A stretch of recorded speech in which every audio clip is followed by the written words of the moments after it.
होगा और पाठ के अंत में लास्ट में आप देखेंगे तो आपको कुछ प्रश्न देखने को मिलेंगे। और पहला प्रश्न होगा, दो ऐसे मौलिक अधिकार बताइए जिनका दलित समुदाय प्रतिष्ठापूर्ण और समतापरक व्यवहार पर जोर देने के लिए इस्तेमाल कर सकते हैं। इस सवाल का जवाब देने के लिए पृष्ठ 14 पर दिए गए मौलिक अधिकारों को दोबारा पढ़िए। तो आप जा सकते हैं पृष्ठ 14 पर और उनको जो है मौलिक अधिकारों को आप पढ़ सकते हैं। चलिए उत्तर हम आपको बता देते हैं। उत्तर में आप लिख सकते हैं, ऐसे दो मौलिक अधिकार जिनका दलित समुदाय प्रतिष्ठापूर्ण और समतापरक व्यवहार पर जोर देने के लिए प्रयोग कर सकते हैं, ये हैं समानता का अधिकार और नंबर 2 शोषण के विरुद्ध अधिकार। तो आप अपने उत्तर में इस प्रकार से जवाब दे सकते हैं। काफ़ी इंपॉर्टेंट है बच्चों, याद भी रखें। और दूसरा प्रश्न है, रत्नम की कहानी और 1989 के अनुसूचित जाति और अनुसूचित जनजाति अत्याचार निवारण अधिनियम के प्रावधानों को दोबारा पढ़िए। तो आप पढ़ें बच्चों।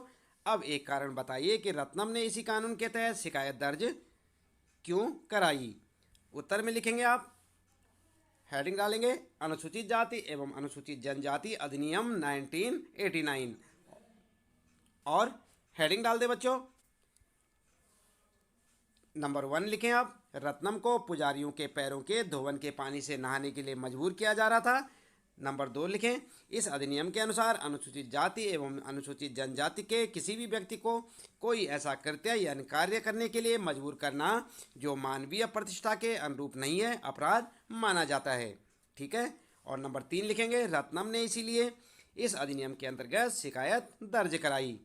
आई बात समझ में? तो इस प्रकार से आप अपने इस दूसरे प्रश्न का उत्तर लिख सकते हैं बच्चों, और याद भी करें, समझते रहे प्रश्नों के उत्तरों को। अगला प्रश्न है, सी के जानू और अन्य आदिवासी कार्यकर्ताओं को ऐसा क्यों लगता है कि आदिवासी भी अपने परंपरागत संसाधनों के छीने जाने के खिलाफ 1989 के इस कानून का इस्तेमाल कर सकते हैं।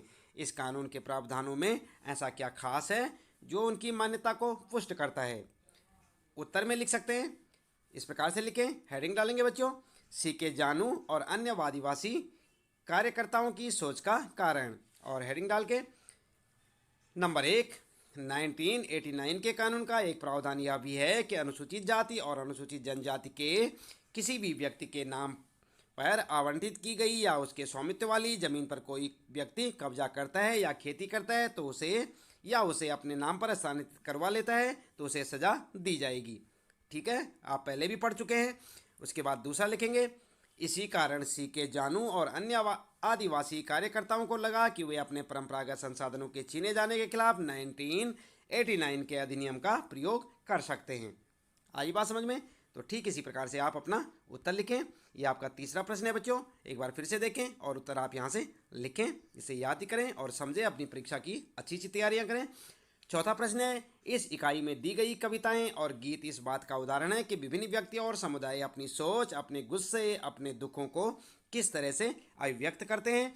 अपनी कक्षा में ये 2 कार्य कीजिए। ठीक है, कौन कौन से 2 कार्य करने आपने अपनी कक्षा में? क्या है, एक ऐसी कविता खोजिए जिसमें किसी सामाजिक मुद्दे की चर्चा की गई है, उसे अपने सहपाठियों के सामने पेश कीजिए। 2 या 2 से अधिक कविताएं लेकर छोटे छोटे समूह में बंट जाइए और उन कविताओं पर चर्चा कीजिए। देखें कि कवि ने क्या कहने का प्रयास किया है।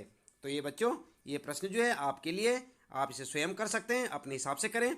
और दूसरा प्रश्न है यहाँ पर, अपने इलाके में किसी एक हाशियाई समुदाय का पता लगाइए। तो आप पता लगा सकते हैं अपने क्षेत्र में। मान लीजिए कि आप इस समुदाय के सदस्य हैं।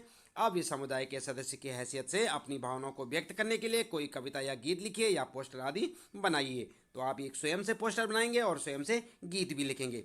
ठीक है, तो यहाँ पर बच्चों ये दोनों प्रश्न जो है क और ख आपके लिए स्वयं के लिए, आपको ये स्वयं से करने होंगे। इसके साथ ही यहाँ पर इस पाठ से संबंधित प्रश्नों के उत्तर बच्चों समाप्त होते हैं। उम्मीद है कि आपको अच्छे से समझ आए होंगे और आप जो है इन्हें अच्छी से तैयारी करें, पढ़ें और अपनी परीक्षा में अच्छे नंबर लाएं। तो अभी तक यदि आपने अभी चैनल को सब्सक्राइब नहीं किया बच्चों, तो चैनल को सब्सक्राइब अवश्य कर दें, बेल आइकन दबा दें और अपने जो है सारे पाठों के प्रश्न उत्तर जानने के लिए लगातार इसी प्रकार जुड़े रहें हमारे साथ और देखते रहें आने वाली वीडियो। तो आज का चैप्टर यहाँ पर समाप्त होता है बच्चों, लेते हैं आपसे विदा।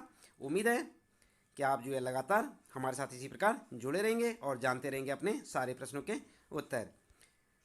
मिलते हैं फिर अगली वीडियो में। आपका दिन शुभ हो।